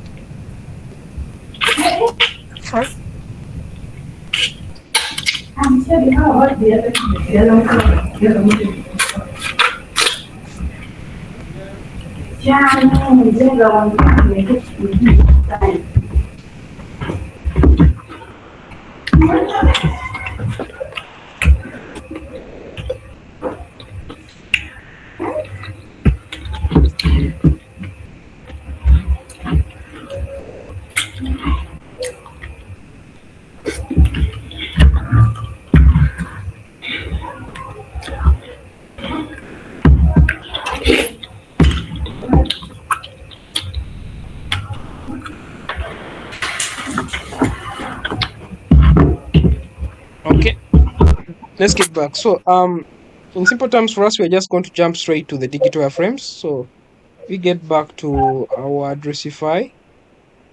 We get back here, right? So here, this is the basic interface, the UI interface of Figma, right? So here, I hope you're seeing my cursor. Here we are seeing the name of the what? Of the work we are dealing with. Yes. Just calling it Dressify. We are having here files. In this, we can have pages. We can also have assets. Yes. Assets, they're like some insights or tools that you're going to use. Whether they can either be icons or you get insights from the Figma community. We have pages here. We have the layers. After the layers, we have down here, we have the tab there, right? In that tab there, we have the pointer here. Yes, called move. We have here the frames. So we have here rectangle, these are the shapes. We have here the pen, we have the text, we have comment. This is some sort of like AI actions. Then we have the div mode. So when having designed my app here, let me give you just a sample. Like for instance, using that div option. Are we together? Which one is the div option? Where there's like the angle bracket? Yeah, look at this screen here. Let me show you some other thing here. There's some other screen that it's still loading. Okay, I called it Project West. I haven't yet refined it to the most, but as you know, we always make iterations. This was the first iteration, the first design here. You see this? The highlighted one. Yes. Yes. That was the first design. Oh, what happened? A lot has happened. Can see how my work is now ramshackled. Yeah. So I decided to work on this screen here. You see this screen here, the splash screen, the first screen that appears. I first had that design, so I first went through iterations. Like basically on your research, someone says, it's not looking nice. So I decided to change it to this design here, right? The splash screen. And after that again, I went back, I got the feedback that no, until I came back to this design. You see? Are you seeing, guys? Yes, you can see that. Yes. So if you find that the more iterations you make, the more exciting your work gets to be. Basing on the research you've done, someone telling you, no man, this thing here is not looking kawaii, it's not looking nice. Change it to something more exciting. So I I had to refine it. You can even see here, splash screen, refined. I first made this refined here, but I found out the logo was lacking. I said, let me just remove that. And then I made it just simple, and I also changed the color. Then I went online and looked for that image of that lady there. You see that? So now, assuming I share this screen to a developer, right? Our developer, like in that like the team, like let me assume this screen here. So there is a div option here down. Are you seeing this? Are you seeing the div mode? Yeah, Yes. we're seeing. So I can We see easily the extract. welcome page. Yeah, under the welcome screen, I can easily get the code. I can easily get the code for that screen there. There is HTML, there is CSS, there is some bit of anyway, let's look into it. Have you seen this? After clicking into it, there is some bit of code here that has been generated for me. There is So compose. just a minute. Please wait. Let's just click on it. Wait a minute. Just Auntie, we are trying to see. We are still learning the tools. yeah, because okay, so we are on the screen, and then I don't see where's the welcome. Where's the HTML? I can't see that on my side. I can't see. No, for you don't have anything yet. We don't have anything yet on our work. I'm just showing you my previous works. You see that, guys? Yeah, I'm showing you my previous work. So when I click div, it is going to show me, yes, code, compose. Compose here, it's for Android. Android compose and So, compose. Alex, so I'm Frank. So we cannot see this. You're the only one seeing that because when I try to open that on, I'm watching you both on Google Meet and then on Figma itself. So when I turn to Figma, I don't see those details. Oh yeah, okay. Let's just work on ours first. I was just still trying. Okay, let's work on ours. Let's get back here now. Yes, are we right? Let's come to just our Dressify. Yeah, right, guys. It's alright. Okay, let me first Alright. inside. Yeah, okay. So we shall move together. Let me leave my works. So under Dressify, we are first starting off with our low fidelity. Our wireframe. Our wireframe first before we come to the low fidelity, high fidelity prototypes. So I'm going to rename this page here. Pages. Pages. I have page 1. I'm going to rename it to. I'm just going to rename it to wireframe, right?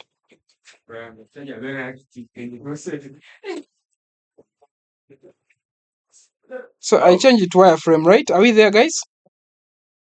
So yes, thank you. Someone has also included page. Okay, anyway, let me change it to wireframe. Someone else here, we can have a mock-up. We shall talk about mock-ups in the rest of the studies, the coming studies. So here we are going to put. Have you seen this here? This icon here, this icon here. Yes, guys, are we there? I think you're even able to see my cursor. If I told you in Figma, you will see the word frame. We are there. Wait, Frank, you're going too fast. Okay, wait, which frame? Yes, there's wireframe, and then there's page 2, and then there's layers, right? Yeah, layers. So all the work that we shall be doing we shall have layers. Yes. So here, just to organize my work or to organize our work, we have decided to first begin with the wireframe. From the wireframe, we can go on coming to other pages in our work. So among the tools, we are going to utilize the frame tool. Have you seen that? Wait. Yes, I see the frame tool. I've clicked it. When you click it on your right, you're going to find the screen sizes. Yes. Are you there? So you can choose iPhone. We can choose iPhone. You can choose desktop. Yeah, I mean tablet, depending on the screen sizes you're designing for. Yeah, I think. How about iPhone 14? We choose iPhone 14. Yes. 14 and 15 Pro. Yes. Okay. What has happened? On clicking on it, after clicking on it, has No, automatically. Frank, just delete that. Frank, you delete that. I want to click on it. Frames. You put for us. Yeah. Uh-huh. Well, me, is your hand there? Because I'm clicking on frames. It's not working. Because I gave you the right to edit. Okay, now let me insert first. So I just click on frame. I'm going to see here you said we should choose iPhone 14 and 15. It has automatically displayed. We have received the screen, and that screen is in the size of iPhone 15 and 14 Pro Max. We are there? Yeah, we are there. Oh, well and good. So now, basing on that, we are first going to come up with our first screen, right? Yeah. Yes. You can even see layers here has appeared. Under the layers, we have received the frame. Yeah. Yeah, so The under layers there's iPhone 14 and 15 Pro. Then frame 1. yes.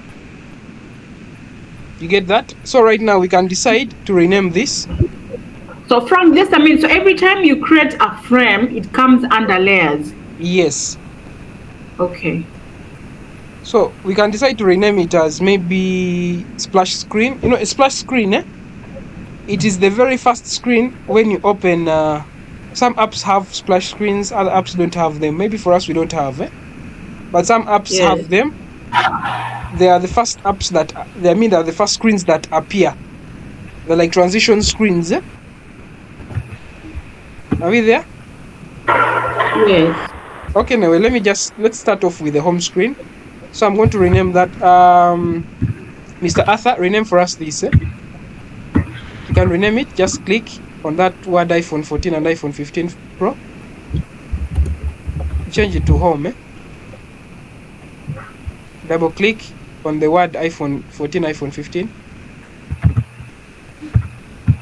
Thank you. You have changed it to home. So under home, for now, since we are dealing with a low fidelity, we are dealing with a wireframe. It's just a structure. We don't have to put in much design. So all we have to do, I can come and insert shapes for now, right? Okay. So I can come and insert a shape here down. I think you have seen where I'm getting shapes from, No, yeah? Just a minute, Arthur. Just a minute. There we have frame. After frame, we have shapes. The shapes. Oh, yes, the shapes. Yeah, I see shapes. I've clicked on that. So you can just drag and drop? Yeah, just drag and drop here. Like Mr. Arthur, Arthur, you do that for us. Drag and drop a rectangle there.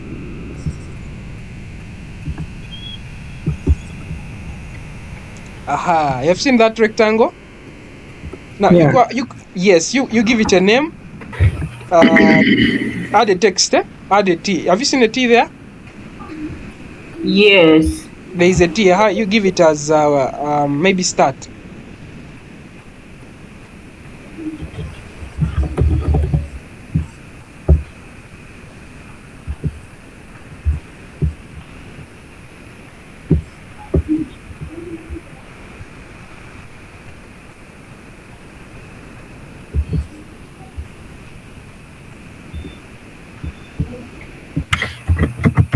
You click on the T, then you just come and click in there. Are you here? Are you seeing? Then I just type, let me say start. You can type start. So you highlight the start and you can increase the size.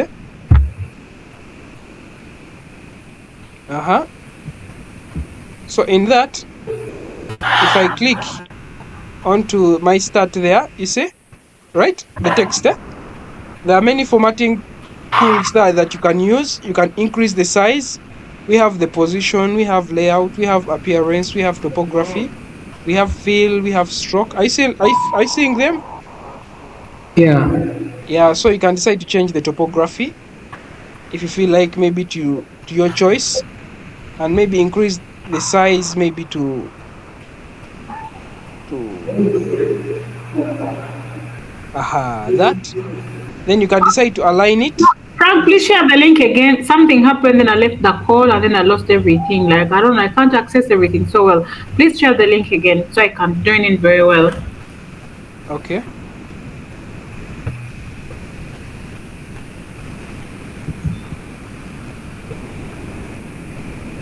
I've shared the link. Okay.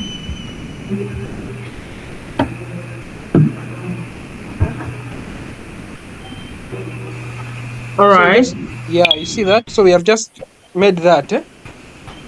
Yes. Start, and assuming we put a rectangle here, which will represent an image, right? Yes. But that's not a rectangle, that's a square. Okay. It's okay, whether a rectangle or square. So in most cases, they used to say, okay, according to the teachers that I used, because we are just dealing with the basics, they say for that image there, yes, we can decide for it to appear as an image, we can decide to use an X, and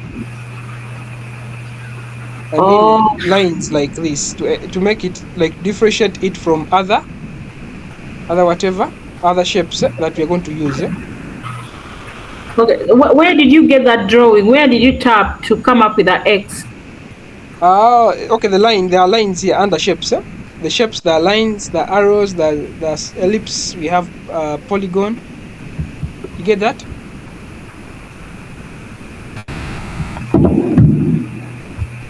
You can even increase it. I didn't get the shapes. Oh. You see that?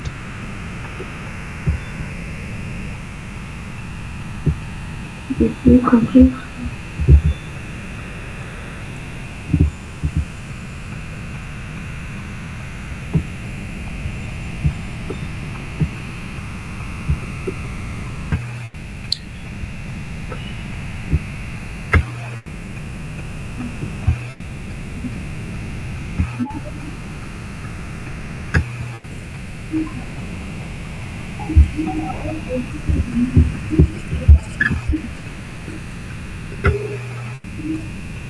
Okay, guys, I'm unable to do that shit.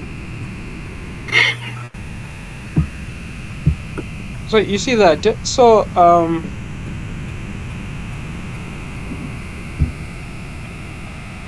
okay, so Frank, you have to mark where an image is going to be with a box that has two crosses, like you like an envelope kind of box. No, it's up to you. You, the team, you can decide to sit down and be like, okay, guys, for our wireframe, yes, every circle, every rectangle that has an X will represent an image. Okay. You see that? We are the designers, right? We can decide even to make this long, like you beautify the work, as you can see. Let me show you that. Like that. We are the designers. You see that? Yes. So for us, we can decide to highlight the whole shape. Like, you know, the way how you can highlight, then you press Ctrl G to group it, such that you can easily move it up and down. Are we there? Yes. Yeah, we can decide also to put grids to help us align our work well. You can scroll down, you see the word layout and grids. Layout. See the one? Scroll down. What's down? No, I'm talking about the tools, the formatting tools here. Yes. On your right, you can scroll down and you see the word layout. So I'm just going to click layout. Have you seen something different that has happened to our work? Where did you get the layout? Like, okay, you scroll down. You're in that section. Yeah, on your left you scroll down. Okay. So on scrolling down, you're going to see grid layout grid. Yes, layout, appearance, and all that. Yeah, layout grid. So I just click add grid layout. So after that, I just temper with it. I just customize it. I can say I want it in form of columns. I want columns only, right? To help me align my work, right? Like 10 columns, assuming. Just click layout again, please. Sorry, I'm so sorry. Just click layout again. Okay, let me remove it. I just click layout, yes. I click the plus, add grid, layout grid. So I can customize depending, we are the designers. I can either decide to say, no, let's leave our design like that. I can decide to put 12, the count, yes, the number of columns. There are 12 there. I can decide to stretch them. They are stretched or center, or I play around with the grid. You see? Yeah. We are the ones designing. So the margin or the gutter is the space between. I can decide to make them 10, and you see? The space between, or like the white spaces between those lines? No, yes, the white spaces between the lines. Okay, is the gutter. Yeah, so the count are the number of columns. I can decide to make them 10. I can decide to make them 5. The gutter, I can make it 20, assuming. You see that it's the gap between. Okay, alright, yeah, I get it. So, remember in our app, we have to take note of... Okay, in simple terms, we have so far that screen. Yes? As our home screen. You add for us another screen, another frame, to act as maybe our onboarding. Add another frame. You just click frame. Such that we stop there. And I think we can stop there, right? No, not that one. Not that frame. You have to be consistent, right? We chose a frame of iPhone 14 and 15, right? So it's what we have to use. You recall? You have seen? Yes. Yes. So now there we can come in and design. We can come in and design our onboarding screens, just in form of structures. You see that, guys? Yeah. Yeah. So I think let's stop here on my side, but feel free to continue playing around with it. Come up with enough screens, we shall be proceeding with that, right? Alright. Yeah. So just play around with those tools, come up with more.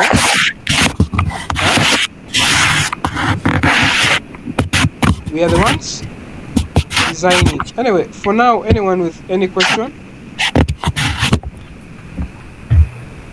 Yeah, actually, I have a question, eh? So after designing these templates, maybe, and what's the use of this code stuff that is down there? This one of the dev stuff that is having HTML and CSS. Okay, now we have to roll out our wireframe. This is just a prototype, as we had said.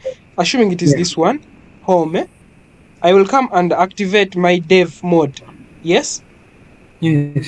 On activating it, my designer, yes, I'm a designer, right? So this has to be now developed into code. Okay.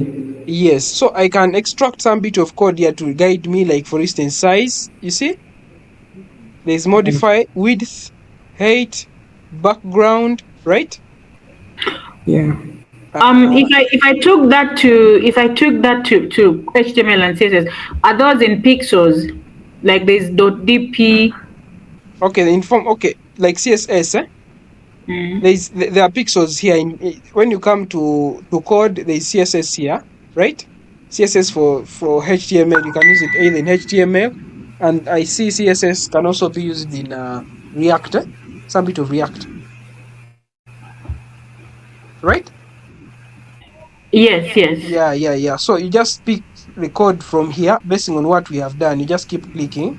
So that's for the home.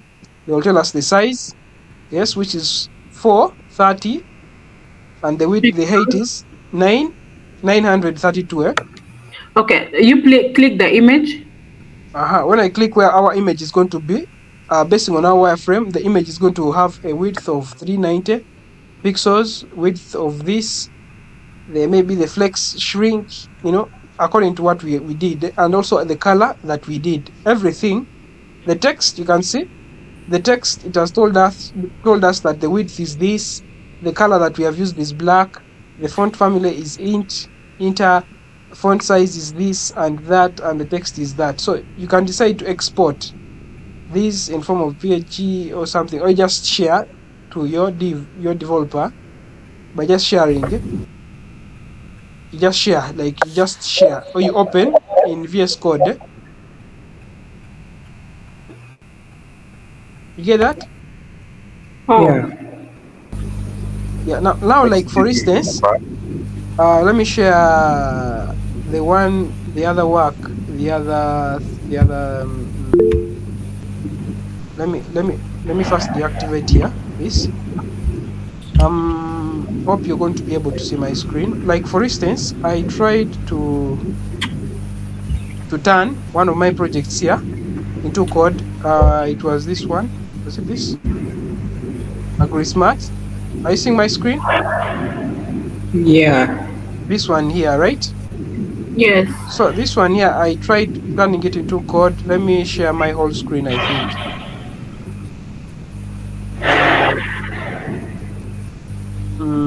Let me share. Let me share my whole screen instead.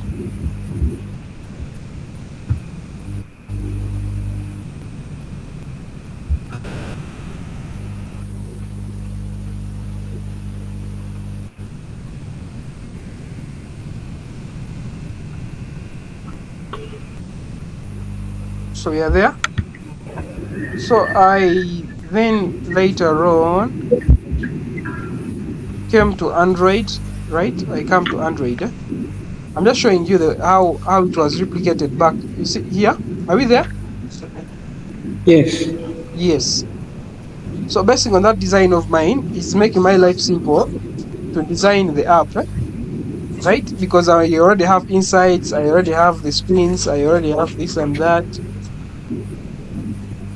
But I can't tell you that I'm so much of a serious developer because I'm still a junior, right? So, but from Figma, yeah, from Figma, I come from Figma, then go straight to what? To Android Studio. If I told you an Android Studio guy, you come to VS Code, like to replicate the UI, because for Figma makes life simple. So let me show you some bit of the XML code. The XML code of it. Let me show you. Where is this thing?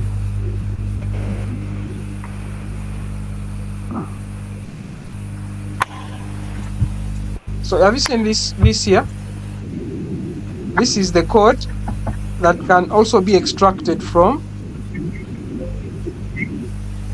Let me come here. Can be extracted from my AgriSmart here. You see this screen here? Yeah, we are seeing. So that screen there of mine, if I come to div here, I can get insights of the size, you see. But in XML, here I come here, executable markup language Android, I come to XML. You see this? There is relative, layout, there are vectors, there are groups, and all that. You see? The image size, there is a view. It gives you insights, the size of that button. Everything is there. So like that's, you see now here. My Android here, let me first change this screen. I updated my Android Studio. That's why I'm now having a hard time here. Where is it again? What is this? I want to split to the right. Yeah, here. You see that? Are you seeing that, guys? Relative. Yeah. Layout. Some piece of code there. We have the image. The image there, I put it there. There it is. You can even see it, the image there. We have the layout. We have all that stuff here. So if I run my piece of code now, if I run it here, wait for it to run. It's going to take time a bit. It's now loading the emulator. So you see, I even put a logo for it, basing on that logo the other side. It is loading, eh? Let me just give it some time. It's loading, so it's loading. Aha, there it is. You see, starting from the splash screen, right? Still loading, eh? Still loading the emulator. Just give it some time. Aha, you see that now? Yeah. Yeah, basically that's it, guys. Eh? So basically, that's the use of this here. There are many plugins The code. Yeah.